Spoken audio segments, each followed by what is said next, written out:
সারা বিশ্বে মুসলিম নির্যাতন কারণ ও প্রতিকার। পশ্চিমবঙ্গে বিজেপির বিজয় লাভের পরে মুসলিমদের উপর যে নির্মম নির্যাতন, মুসলিমদের বাড়ি ঘরে আগুন ভাঙচুর, মুসলিমদেরকে রাস্তাঘাটে যেখানে পাচ্ছে তারা মারপিট করছে, এটা দেখলে সারা বিশ্বের মুসলিমদের সকলের হৃদয় রক্তক্ষরণের সৃষ্টি হচ্ছে।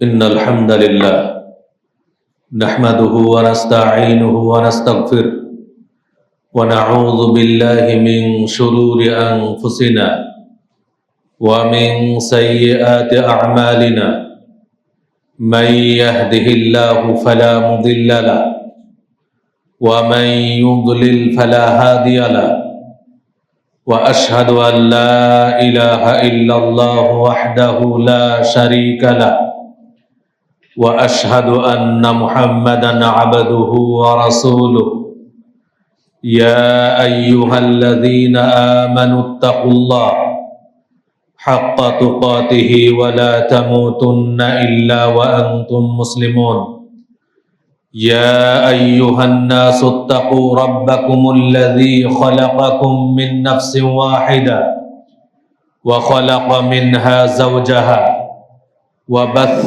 منهما رجالا كثيرا ونساء واتقوا الله الذي تساءلون به والأرحام إن الله كان عليكم رقيبا يا أيها الذين آمنوا اتقوا الله وقولوا قولا سديدا يصلح لكم أعمالكم ويغفر لكم ذنوبكم ومن يطع الله ورسوله فقد فاز فوزا عظيما أما بعد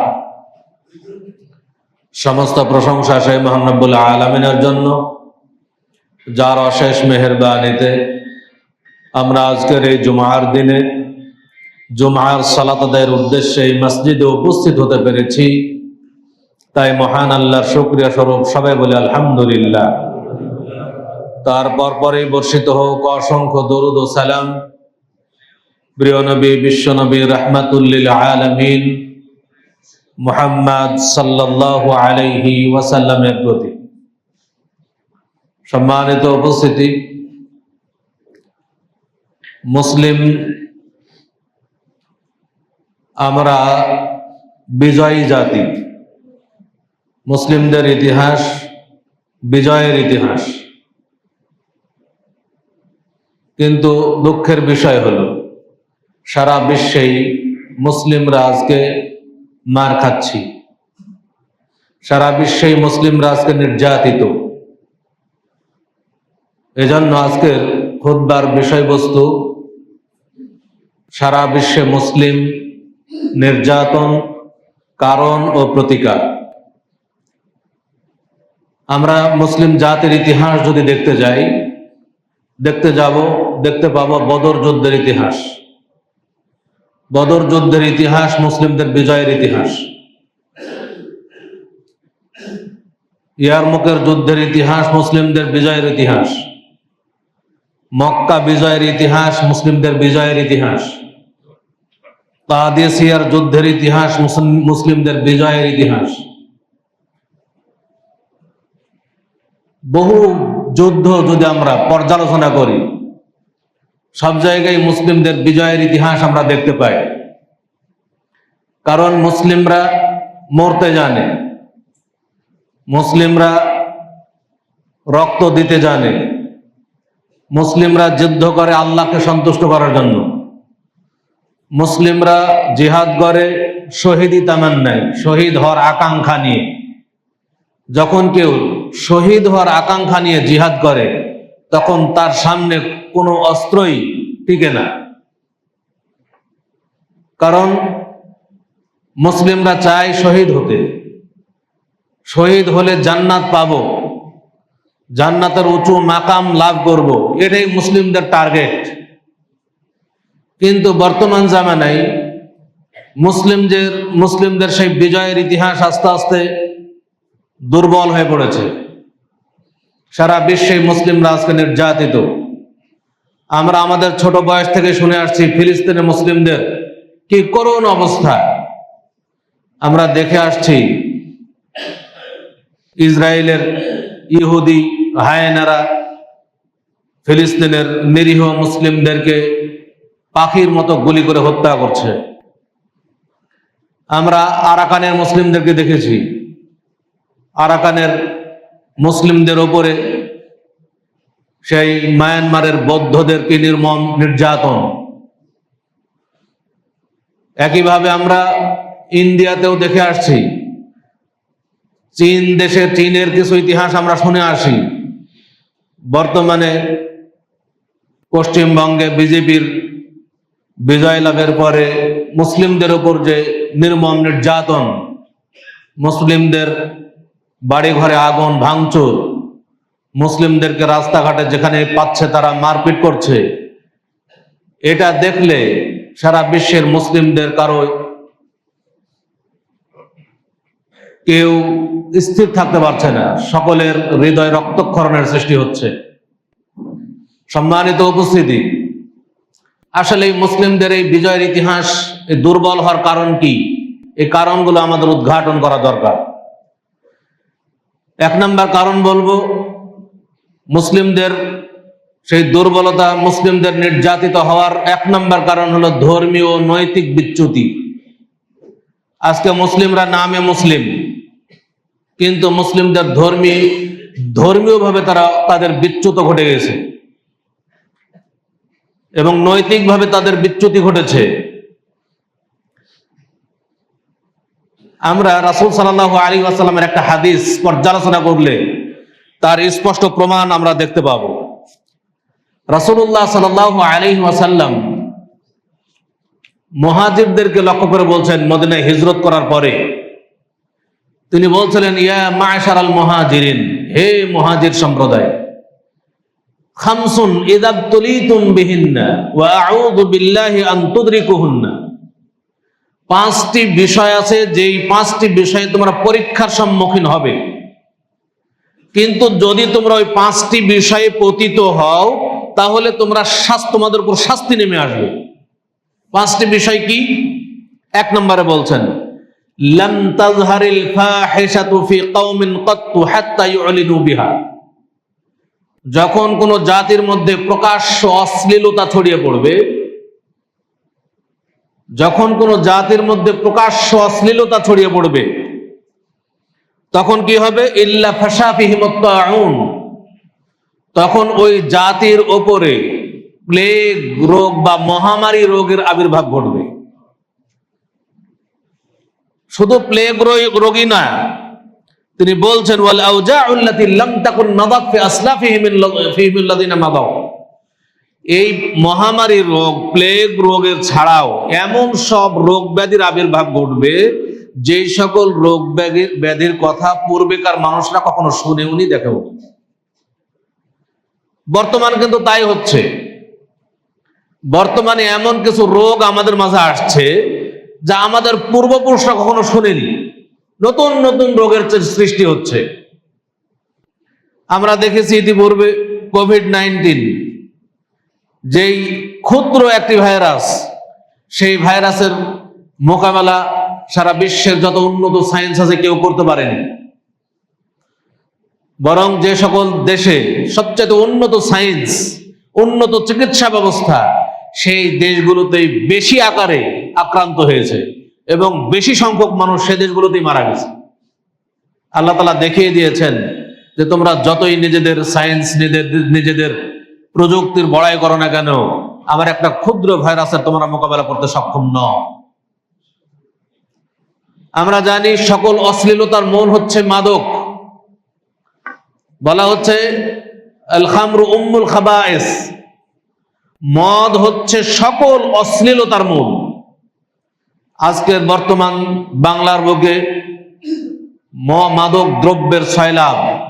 আজকে বর্তমান বাংলাদেশের অধিকাংশ যুবক, অধিকাংশ বললেও ভুল হবে, 90% যুবক আজকে বিভিন্ন ধরনের মাদকাসক্ত। তাহলে আমাদের উপরে তো এই ধরনের মহামারী আসবেই, এই ধরনের বিপদ মুসিবত আসবেই, এটা স্বাভাবিক কথা, যেটা রাসূলুল্লাহ সাল্লাল্লাহু আলাইহি ওয়াসাল্লাম বলেছেন। শুধু তাই নয়, আমাদের দেশের অশ্লীলতা এমন ছড়িয়ে পড়েছে, আজকে স্কুল কলেজ ইউনিভার্সিটিগুলোর দিকে যদি দেখি আমরা, নারী পুরুষের অবাধ মেলামেশা, তাদের যে নোংরা পোশাক এবং তাদের অশ্লীলতা এমন পর্যায়ে পৌঁছেছে যে আজকে নারী পুরুষরা লিভ টুগেদারের মতো অনৈতিক কাজে লিপ্ত হয়েছে এবং তারা বিবাহকে তারা গুরুত্ব দিচ্ছে না, যে বিবাহ একটা গুরুত্বপূর্ণ এই আল্লাহর বিধান, সেটাকে তারা অ্যাভয়েড করছে, বরং তারা লিভ টুগেদারকে প্রাধান্য দিচ্ছে। আজকে জেনা ব্যভিচার বর্তমান সমাজে কোনো ব্যাপারই নয়, একেবারে সামান্য, একেবারে নগণ্য বস্তুতে পরিণত হয়েছে।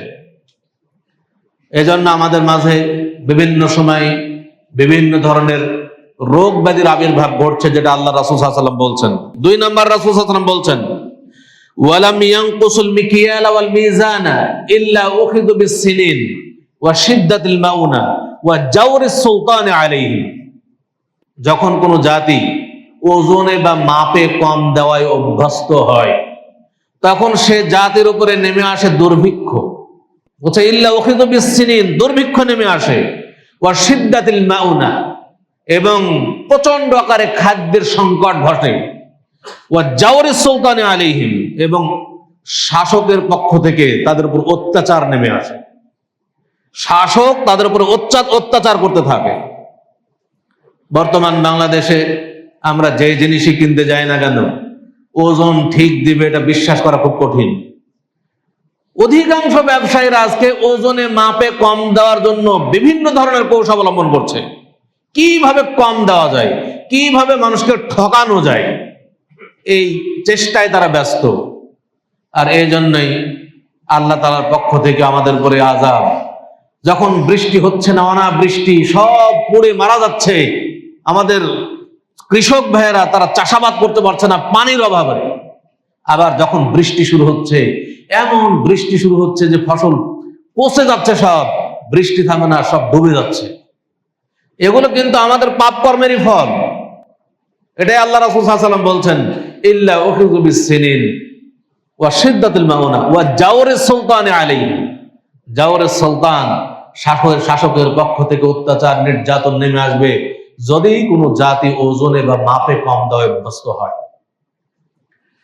3 নম্বরে রাসূল সাল্লাল্লাহু আলাইহি ওয়াসাল্লাম বলছেন, ওয়ালাম ইয়ামনাউ যাকাত আমওয়ালিহিম, যখন কোন জাতি তাদের সম্পদের যাকাত আদায় করে না, ইল্লা মুনিআল কাতরা মিনাস সামা, যখন আসমান থেকে বৃষ্টি বর্ষণ বন্ধ হয়ে যায়, ওয়ালাউলাল বাহাইম লাম ইউমতারু, যদি চতুষ্পদ জন্তু বা অন্য কোনো প্রাণী না থাকতো তাহলে বৃষ্টিপাতই হতো না। যতটুকু বৃষ্টি হয় অন্যান্য প্রাণীর কারণে আল্লাহ তাআলা দিয়ে থাকেন, তাদের উপর ইহসান স্বরূপ।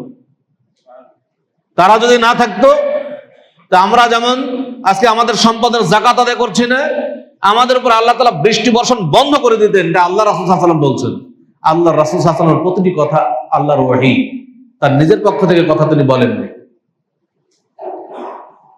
আমরা আজকে যত সম্পদশালী মানুষ আছি, সবাই যদি আমাদের সম্পদের সঠিকভাবে যাকাত আদায় করতাম, তাহলে এবং যাকাতগুলো যদি সঠিক খাতে সঠিক জায়গায় আমরা বন্টন করতাম, তাহলে আমাদের দেশে গরিব খুঁজে পাওয়া খুব কঠিন হতো। কিন্তু সম্পদশালীরা, অধিকাংশ সম্পদশালীরা যাকাত আদায় করে না, কারণ আমরা সব দুনিয়াদার। আমরা চাই দুনিয়াতে আমাকে অনেক কিছু করতে হবে, এই জন্য হাত থেকে সম্পদ বেরিয়ে যাবে এইটা কেউ চায় না। আমরা সবসময় চাই আমার শুধু সম্পদ অর্জন হোক, সম্পদ ব্যয় করতে হবে এমনিতেই, এটা চায় না। কিন্তু ব্যয় করে, অন্যায় পথে ব্যয় করতে কুণ্ঠাবোধ করে না। কিন্তু আল্লাহর পথে ব্যয় করবে, সঠিকভাবে যাকাত আদায় করবে, যাকাতটা সঠিক খাতে ব্যয় করবে, এই ব্যাপারে মানুষ উদাসীন। কিন্তু এমনি ব্যয় করতে বলেন অন্যায় পথে, দেখুন কত ব্যয় হচ্ছে। আজকে অধিকাংশ সম্পদশালীদের মদ ছাড়া ডিনার হয় না, মদ ছাড়া লাঞ্চ হয় না, খাবারের পরে এক গ্লাস মদ না পান করলে তাদের ভালো লাগে না। মদ খাওয়ার পেছনে ঠিকই তারা অর্থ ব্যয় করছে। অনেক অন্যায় অপকর্ম করার জন্য ঠিকই অর্থ ব্যয় করছে, জেনা ব্যভিচারের জন্য ঠিকই অর্থ ব্যয় করছে, কিন্তু আল্লাহর কাজে অর্থ ব্যয় করে না অধিকাংশ সম্পদশালী। 4 নম্বরে রাসূল সাল্লাল্লাহু আলাইহি ওয়াসাল্লাম বলছেন, ওয়ালাম ইয়ানকুদু আহদাল্লাহি ওয়া আহদা রাসূলিহি, যখন কোন জাতি আল্লাহ এবং তার রাসূলের অঙ্গীকার পূর্ণ করে না, ইল্লা সাল্লাতাল্লাহু আলাইহিম আদুওয়ান মিন গায়রিহিম ফাআখাযু বা'দা মা ফি আইদিহিম, যখন কোন জাতি কি করে না, আল্লাহ এবং তার রাসূলের অঙ্গীকারকে পূর্ণ করে না, তখন আল্লাহ তাআলা কি করেন, অমুসলিমদেরকে, বিজাতীয়দেরকে তাদের উপরে জয় করেন। দেখেন হাদিস, রাসূলের হাদিস, বিজাতীয়দেরকে, অমুসলিমদেরকে, কাফেরদেরকে তাদের উপরে জয় করেন, ফাআখাযু বা'দা মা ফি আইদিহিম, এবং তাদের সহায় সম্পদ তারা ছিনিয়ে নিয়ে যায়। আজকে কিন্তু তাই হচ্ছে। আমরা সারা বিশ্বে যত মুসলিম আছি, শুধু নামকরণে মুসলিম, কিন্তু আল্লাহ এবং তার রাসূলের অঙ্গীকারকে পূর্ণ করি না। আল্লাহ অঙ্গীকার নিয়েছিলেন আমরা আল্লাহর ইবাদত করব, তার সাথে শিরকে লিপ্ত হব না, কিন্তু বাংলার বুকে যদি দেখেন, যতই আমরা 90-92% মুসলিম দাবি করি না কেন, কয়জন মুসলিমের আকীদা ঠিক আছে? আজকে বাংলাদেশের বিভিন্ন অঞ্চলে গেলে বিভিন্ন মাজারে ভরপুর, শিরকে জর্জরিত সব। তাহলে আল্লাহ এবং তার রাসূলের অঙ্গীকার পূর্ণ হচ্ছে না। আজকে যে দেশের যে সরকারি আসছে, আগে মাজারে যায়, মাজারে গিয়ে আগে কিছু সেখানে দেয়, সেখানে মনে করে যে বাবা সন্তুষ্ট মানে আমার আর কেউ কিছু সমস্যা নেই। আল্লাহ সন্তুষ্টি তার দরকার নাই, বাবার সন্তুষ্টি দরকার।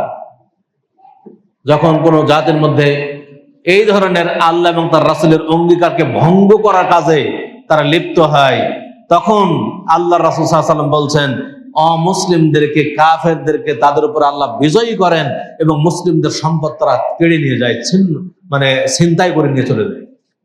আজকে তাই হচ্ছে। আজকে দেখেন, ফিলিস্তিন, ইসরায়েল কোন রাষ্ট্র নামে কোন রাষ্ট্রই ছিল না। 1948 সালের আগে ইসরায়েল নামে কোন রাষ্ট্র ছিল না।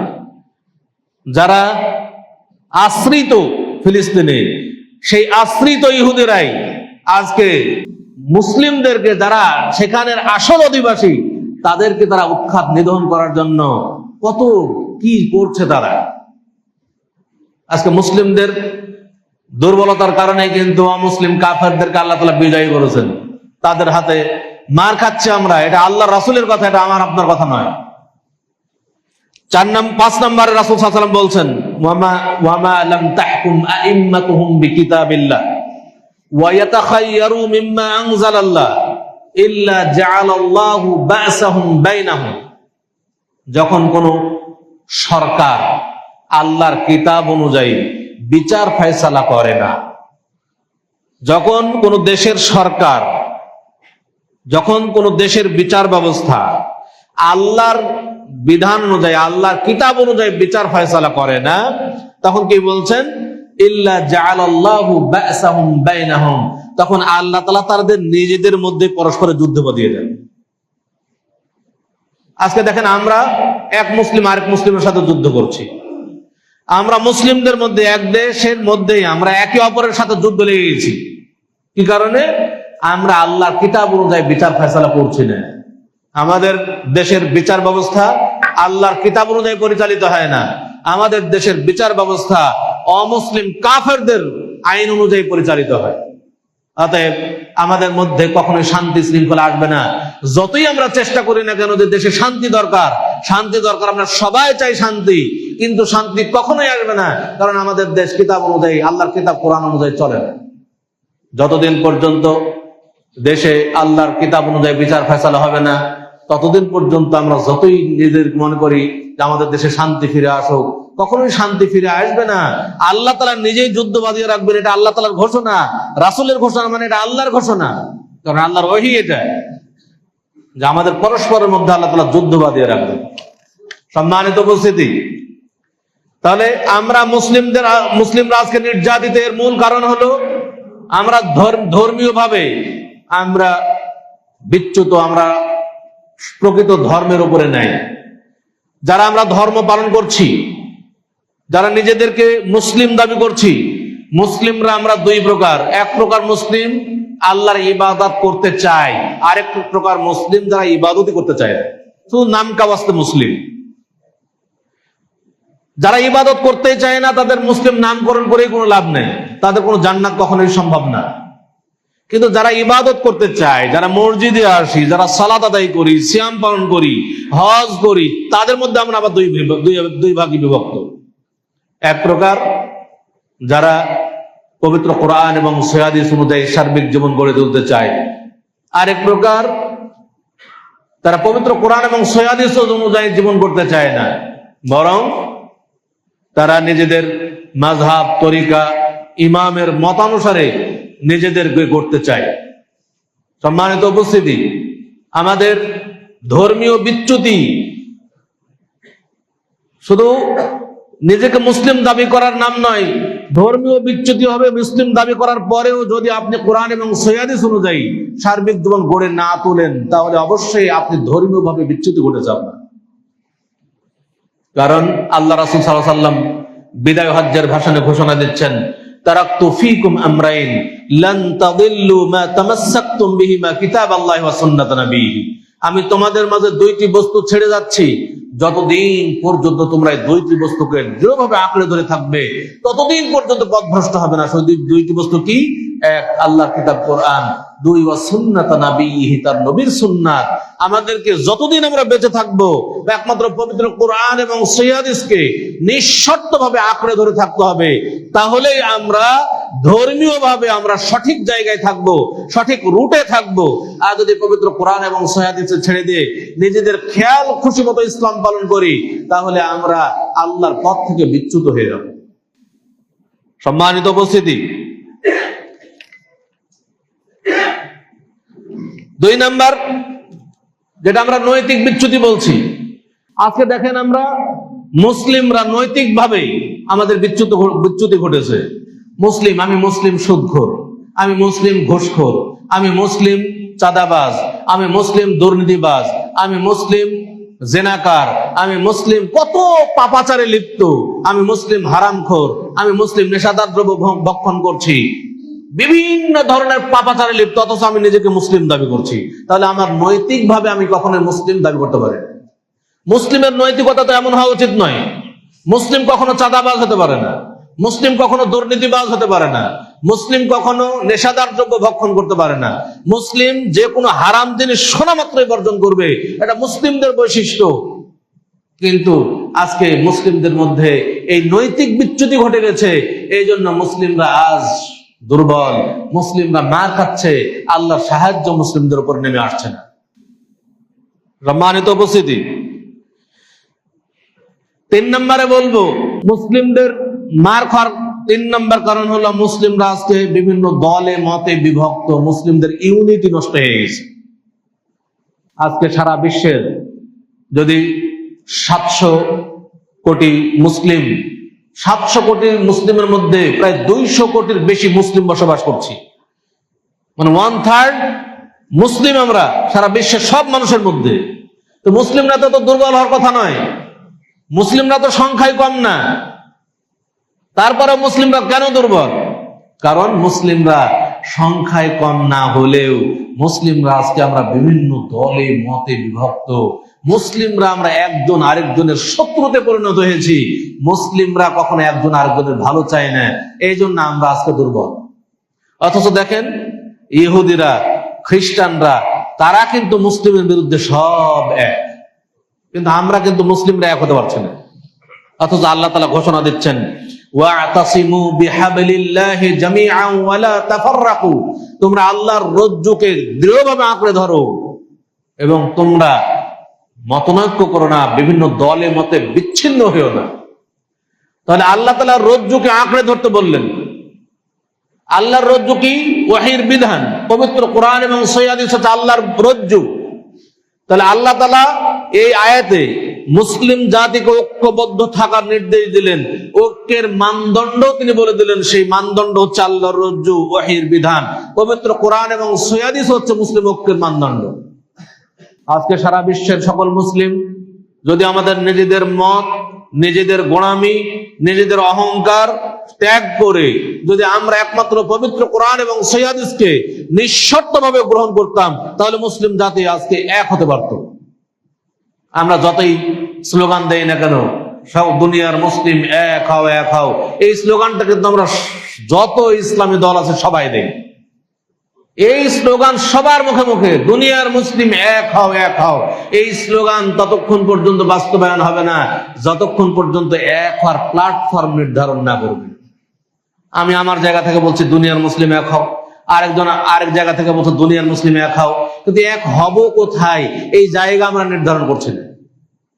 আজকে যদি ঘোষণা দেওয়া হয় যে এই আফতাবনগরের এই অঞ্চলের মানুষ এক জায়গায় জমা হয়, কিন্তু স্থান নির্ধারণ করলাম না, শুধু মাইকিং করলাম যে আমরা সবাই এক জায়গায় জমা হব, তাহলে কেউ এক জায়গায় জমা হবে না, সবাই মনে করবে কোথায় এক হব, অর্থাৎ সবাই নিজের বাড়িতে বাড়িতে অবস্থান করবে।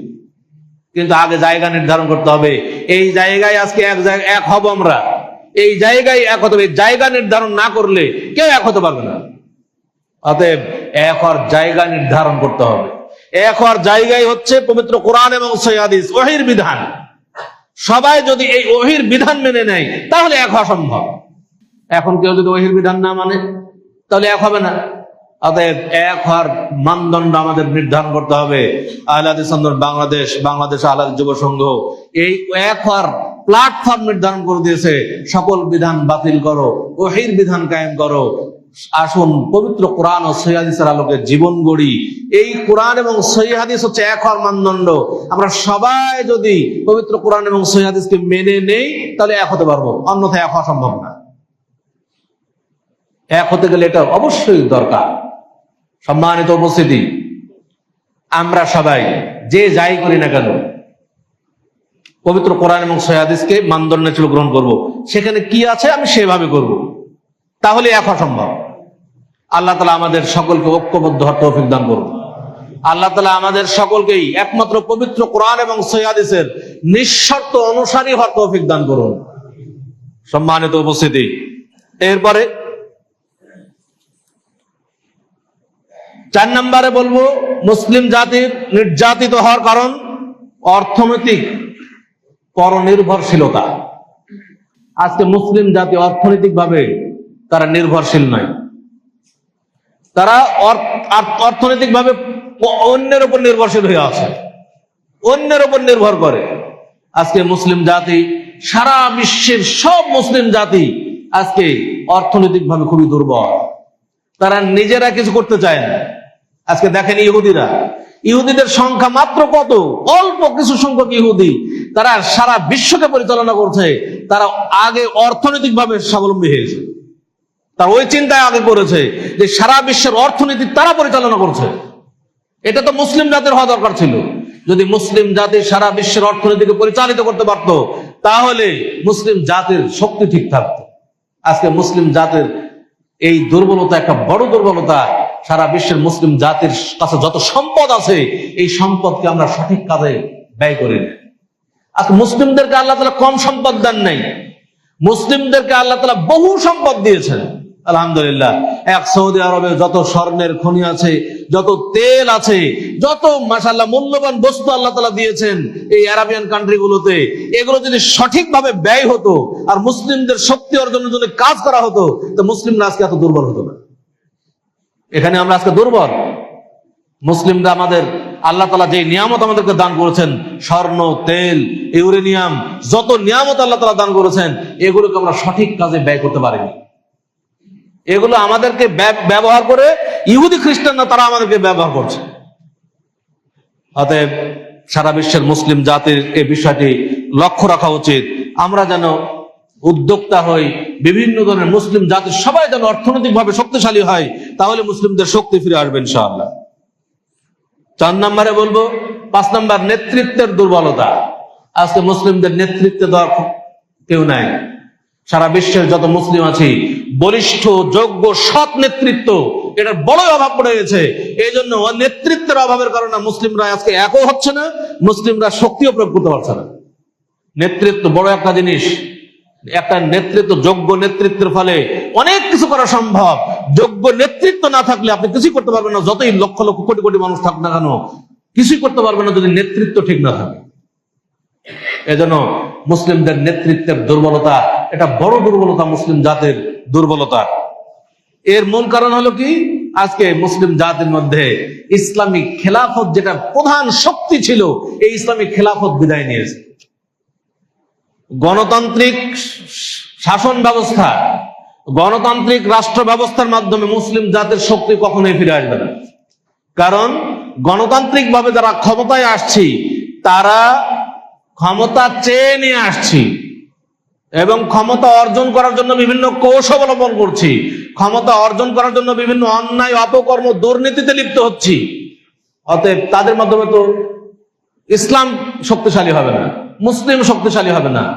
কারণ তারা তো ইসলামকে শক্তিশালী করার জন্য ক্ষমতা অর্জন করেনি, তারা নিজেদের স্বার্থের জন্য ক্ষমতা অর্জন করেছে, তারা ক্ষমতা অর্জনের রাজনীতি করেছে। কিন্তু গণতান্ত্রিক ভাবে কখনোই কেউ ইসলামের জন্য তারা চেষ্টা করে না, ইসলাম কায়েমের জন্য কখনো তারা ক্ষমতা দেওয়ার চেষ্টা করে না। যারা আজকে বর্তমানে মনে করছে যে ইসলামী দল নাম দিয়ে তারা মনে করছে যে আমরা ক্ষমতায় গিয়ে ইসলাম কায়েম করব, এটা শুধু মুখের বুলি, এটা আসলে বাস্তবতা এর কিছুই নেই। আমরা তো দেখতে পেলাম কিছুদিন আগে যারা ইসলামের নাম করে ক্ষমতায় যেতে চাচ্ছেন, সামান্য শহীদ মিনারে যে ফুল দেওয়া যাবে না, এটাই বলতে পারিনি।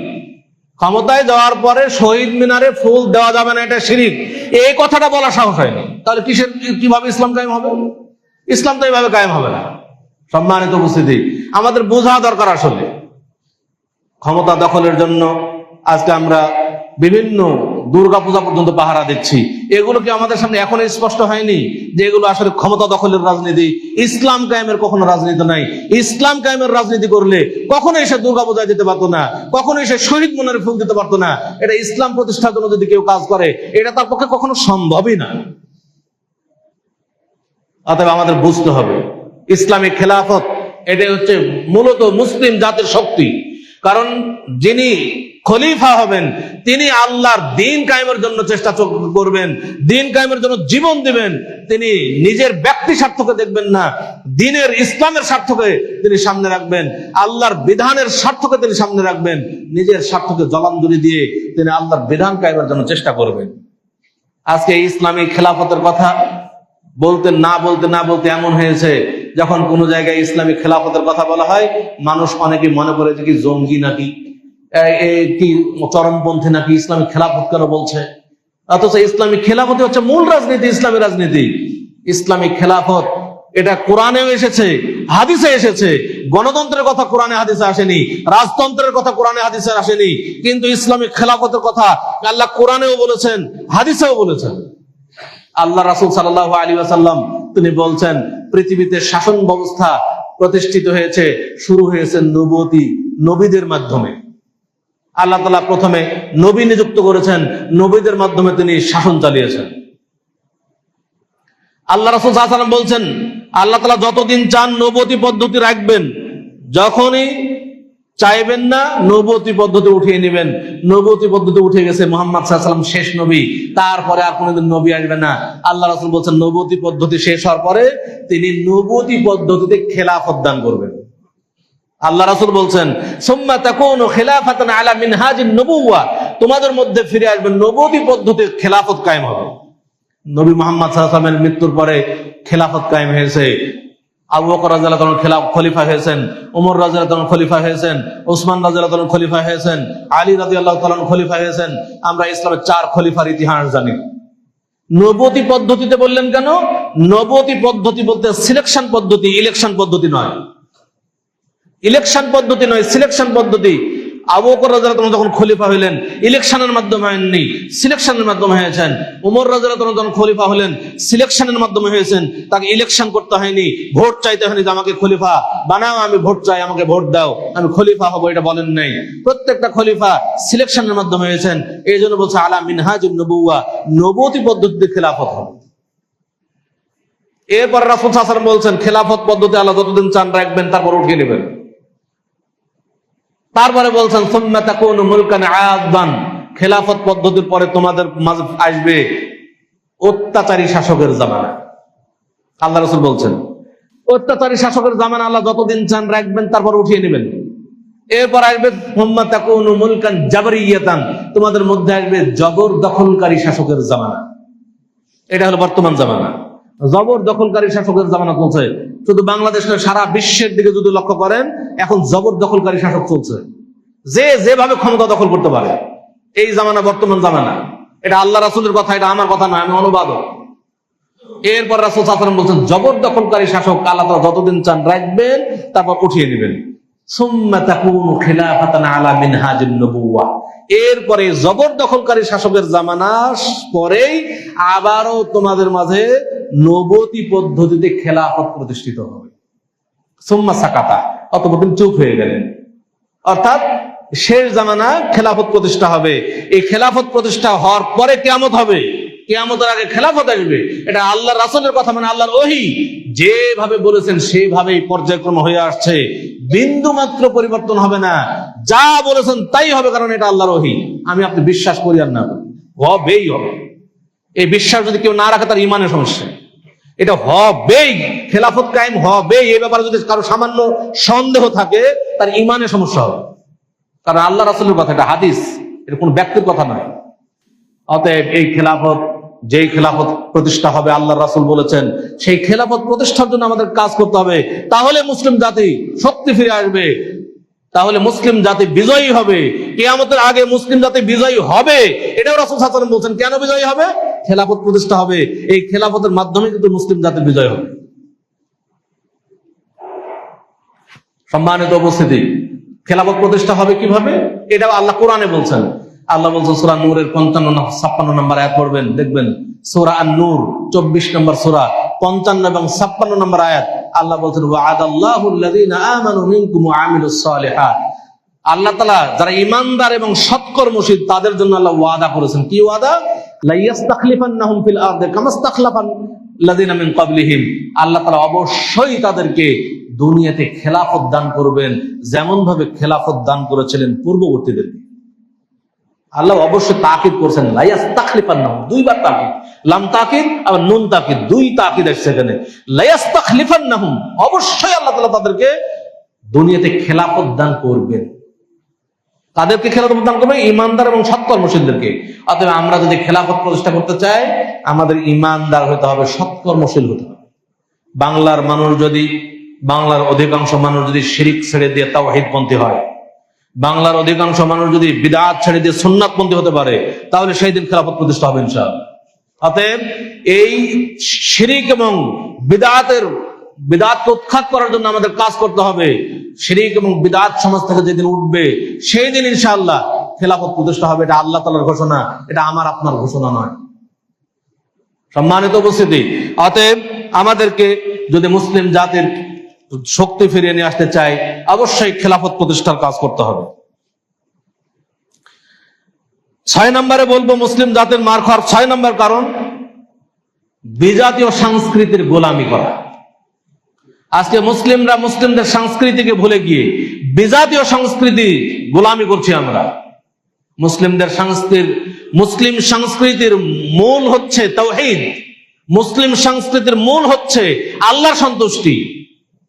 আর অমুসলিম বিজাতীয় সংস্কৃতির মূল হচ্ছে দুনিয়ার এনজয়। তাদের আল্লাহর সন্তুষ্টি কোনো ব্যাপার না, তাদের ইবাদত কোনো উদ্দেশ্য নয়, তাদের মূল হচ্ছে শিরক, আল্লাহর নাফরমানি হচ্ছে তাদের মূল। কিন্তু মুসলিম সংস্কৃতির মূল হচ্ছে তাওহীদ এবং আল্লাহর সন্তুষ্টি। যেমন মুসলিম সংস্কৃতি, আল্লাহ তাআলা মুসলিম সংস্কৃতি মুসলিমদের আনন্দ উৎসব করার জন্য 2টি ঈদের দিন দিয়েছেন, ঈদুল ফিতর এবং ঈদুল আযহা। আল্লাহ তাআলার কাছে আমরা 2 রাকাত সালাত আদায় করে তাকবীরের মাধ্যমে তাকবীর ধ্বনি দেই এবং 2 রাকাত সালাত আদায় করি। ধনী গরিব ছোট বড় সবাই আমরা এক কাতারে কাঁধে কাঁধ মিলিয়ে সালাত আদায় করি, কুশল বিনিময় করি, আমরা একে অপরের সাথে আনন্দ বিনিময় করি। আমাদের কিন্তু কোনো অন্যায় আমরা করি না, বরং ইবাদতের মাধ্যমে আল্লাহ শুকরিয়া আদায় করে আনন্দ করি। আমরা আল্লাহ সন্তুষ্ট করা করি এর মাধ্যমে, আনন্দ করার মাধ্যমে। কিন্তু বিজাতীয় সংস্কৃতি কি? বিভিন্ন ধরনের নাচ গান, বিভিন্ন ধরনের কত কিছু আমরা করছি। এই যে বিজাতীয় সংস্কৃতি, যেমন 31st নাইট, এটা মুসলিম সংস্কৃতি নয়। 31st নাইট কোন মুসলিম সংস্কৃতি নয়, এটা অমুসলিমদের সংস্কৃতি। পহেলা বৈশাখ উদযাপন হলো কিছুদিন আগে, এটা কখনো মুসলিম সংস্কৃতি হতে পারে না, এটা বিজাতীয় অমুসলিম কাফেরদের সংস্কৃতি। আমরা ভ্যালেন্টাইন্স ডে, যেটা ভালোবাসা দিবস, এই যে কখনো মুসলিম সংস্কৃতি নয়, এটা হলো অমুসলিম কাফেরদের সংস্কৃতি। যে সংস্কৃতি আমাদের মধ্যে এসে এই ভ্যালেন্টাইন্স ডে এই নামে কত নোংরামিতে লিপ্ত হচ্ছে আমরা মুসলিম যুবকরা, কত নোংরামি, কত জেনা ব্যবস্থায় লিপ্ত হচ্ছে এই ভালোবাসা দিবস উপলক্ষে। আজকে মুসলিমরা লিভ টুগেদার করছে, কত এই ঢাকা শহরে কত জায়গায় দেখবেন যারা স্কুল কলেজ ইউনিভার্সিটি গুলোতে লেখাপড়া করছে, একসাথে তারা বিবাহ শাদী ছাড়াই যুগ যুগ ধরে বসবাস করছে। মুসলিম, অথচ না বলছে যে আমি মুসলিম। মুসলিম যুবক যুবতীরা এগুলো করছে, এরা মনে করছে যে এটা সভ্য। এখন আধুনিক সভ্যতার নামে তারা এগুলো করে যাচ্ছে, অথচ আমরা এগুলোকে কিছুই মনে করছি। যখন মুসলিম যুবকরা এই ধরনের বিজাতীয় সংস্কৃতির সবলে নিজেদেরকে ভাসিয়ে দেবে, তখন মুসলিম যুবকের ইমানি শক্তি নষ্ট হয়ে যাবে। আর ইমানি শক্তি তৈরি হবে না, ইমানি জাজবাত নষ্ট হয়ে যাবে। মুসলিমরা সারা জীবন মার খেলেও তার কখনো অন্তর রক্তক্ষরণের সৃষ্টি হবে না, তার কিছুই মনে হবে না। যতদিন পর্যন্ত সে নিজে না মার খাবে ততদিন পর্যন্ত তার কিছুই মনে হবে না। সারা বিশ্বের সব মুসলিমকে মেরে শেষ করলেও তার কখনো আঘাত লাগবে না। কারণ মুসলিম ইসলামই তো বিশ্বাস করে না ঠিক মতো, ইসলামের বিধানকে তো সে ঠিকভাবে মানে না, তার অন্তরে আঘাত লাগবে কিভাবে? সম্মানিত উপস্থিতি, অতএব আমাদের সংস্কৃতি, মুসলিমদের সংস্কৃতি আমাদের মাঝে ফিরিয়ে নিয়ে আসা দরকার। মুসলিম সংস্কৃতি, নারীরা সুন্দর বোরখা পরবে, এটা মুসলিমদের সংস্কৃতি। কিন্তু আজকে অধিকাংশ নারীরা বেপর্দা, এমন সব পোশাকে ঘুরে বেড়ায় যেটা দেখলে লজ্জা লাগে। কিন্তু মুসলিম মেয়েরা অমুসলিমদের সংস্কৃতি গ্রহণ করেছে। আজকে দেখেন মুসলিম বহু যুবককে দেখা যায় যে কিভাবে বিভিন্ন দেশের খেলোয়াড় কিভাবে চুল কেটেছে মাথার, ওইভাবে চুল কাটতে হবে। মাথার একটু সামান্য একটু উপরে রেখেছে কোন খেলোয়াড়, ও চারিদিক সবচাইতে ফেলে সামান্য উপরে একটু রেখেছে। অনেক যুবককে দেখা যায় তার গেঞ্জি মেসি লেখা আছে, মেসি মানে মেসির গেঞ্জি, অথচ সেই মেসি ইসলামের বিরুদ্ধে, তার সব অর্থ ব্যয় করছে ইসলামের বিরুদ্ধে, অথচ সে মেসির নাম সে পিঠে ঝুলিয়ে গেঞ্জি মানে জার্সি গায়ে দিয়ে ঘুরে বেড়াচ্ছে, আর মনে করছে আমার কতই না খুব ভালো লাগছে। সম্মানিত উপস্থিতি, এতটুকু চেতনাবোধ পর্যন্ত এই যুবকের নাই যে আমি অমুসলিম একজন খেলোয়াড়ের জার্সি গায়ে আমি ঘুরে বেড়াচ্ছি। সম্মানিত উপস্থিতি, আমাদের চেতনা ফিরে নিয়ে আসতে হবে। আজকে যুবকদের, মুসলিমদের চেতনা, যে আসল চেতনা নষ্ট হয়ে গেছে। আজকে এই সংস্কৃতির কারণে, অপসংস্কৃতি, বিজাতীয় সংস্কৃতির কারণে মুসলিম যুবকদের চেতনা নষ্ট হয়ে গেছে। এই চেতনা যতদিন পর্যন্ত ফিরে না আসবে ততদিন পর্যন্ত মুসলিমদের শক্তি ফিরে আসবে। এই চেতনা ফিরে নিয়ে আসা দরকার। এখন আমাদের করণীয় কি? আমরা কি করতে পারি? আমাদের করণীয় হচ্ছে আমরা সার্বিক জীবনে পবিত্র কোরআন এবং সহিহ হাদিসের চর্চা করব। সার্বিক জীবনে যা করব, দেখবেন আমাকে চিন্তা করতে হবে কোরআন এবং সহিহ হাদিস অনুযায়ী আমি সবকিছু করবো, এর বাইরে করবো না। এটা আমাদের করণীয়, তাহলে শক্তি ফিরবে। 2 নম্বরে ঐক্যবদ্ধ হতে হবে। মুসলিমদেরকে ঐক্যবদ্ধ হব পবিত্র কোরআন এবং সহিহ হাদিসের উপরে। সবাই পবিত্র কোরআন এবং সহিহ হাদিসকে মেনে নেব, ঐক্যবদ্ধ হব। 3 নম্বর, আদর্শ সমাজ গঠন করব। আদর্শ সমাজ বলতে যা বোঝায়, আদর্শ সমাজ অর্থাৎ আল্লাহর বিধান অনুযায়ী সমাজ পরিচালনা হবে। একজন সমাজের সব মানুষ আল্লাহর বিধান মতো চলবে, এটা হলো আদর্শ সমাজ। আমাদের সন্তানরা আল্লাহর বিধান মতো চলবে, এটা হলো আদর্শ সমাজ। তারপরে আমরা অর্থনৈতিকভাবে স্বাবলম্বিতা অর্জন করব এবং দাওয়াত ও জিহাদ, আমাদের এই কার্যক্রম জারি রাখা, এটা আমাদের খুবই জরুরি। আজকে দাওয়াত না থাকার কারণে আজকে মুসলিম যুবকরা অন্যায় পথে জড়িয়ে পড়ছে। আমাদের দাওয়াত দেওয়া খুবই অভাব। অনেক মানুষ আজকে সালাত আদায় করতে জানে না, সিয়াম পালন করতে জানে না, যাকাত কিভাবে আদায় করতে হবে তা জানে না, ইসলামের বিধান সম্পর্কে তার কিছুই জানে নাই। বহু যুবক আছে যে তার ফরজ গোসল কিভাবে করতে হয় তা জানে না, কখন গোসল ফরজ হয় তাও জানে না, তো কিছুই জানে না, পবিত্রতা অর্জনের কোনো পদ্ধতি জানে না। বহু যুবক আছে এই ধরনের। অতএব এই দাওয়াতি মিশন আমাদেরকে চালাইতে হবে। যত দাওয়াতি কার্যক্রম চালাবো তত মুসলিম জাতি সংশোধিত হবে এবং মুসলিম শক্তি ফিরে আসবে। আল্লাহ রাসূল সাল্লাল্লাহু আলাইহি ওয়াসাল্লাম, সাহাবায়ে কেরাম তারা সবসময় দাওয়াতি ময়দানে কাজ করতেন। আমাদের ঠিক একইভাবে দাওয়াতি ময়দানে কাজ করতে হবে। আজকে একজন যুবক যে ইসলামের কিছুই বোঝে না, তাকে যদি আমি বোঝাইতে সক্ষম হই, তাহলেই সে ইসলামের দিকে ফিরে আসবে। কিন্তু আমি আপনি যদি বিশুদ্ধ পানি পৌঁছাইতে না পারি, মানুষ যখন পিপাসিত হবে, বিশুদ্ধ পানি যখন সে না পাবে, তখন সে অশুদ্ধ পানি পান করবে, এটাই স্বাভাবিক। অতএব বিশুদ্ধ পানি পৌঁছানোর দায়িত্ব আমাদের। আমরা যখন বিশুদ্ধ দাওয়াত তাদের মাঝে পৌঁছাইতে না পারবো, তখন সে অশুদ্ধ দাওয়াত, বাতিল দাওয়াত সে গ্রহণ করবে। আল্লাহ তাআলা আমাদের মুসলিম জাতির শক্তিকে ফিরিয়ে আসার তৌফিক দান করুন। আল্লাহ তাআলা আমাদের মুসলিমদেরকে ঐক্যবদ্ধ হওয়ার তৌফিক দান করুন। আল্লাহ তাআলা আমাদের সকল মুসলিমকে একমাত্র পবিত্র কোরআন এবং সহিহ হাদিসের নিঃশর্ত অনুসারী হওয়ার তৌফিক দান করুন। আমিন। আকুলু কাওলি হাযা ওয়া আস্তাগফিরুল্লাহ লি ওয়া লাকুম ওয়া লিসাইরিল মুসলিমিন ফাস্তাগফিরুহু ইন্নাহু হুয়াল গফুরুর রহিম।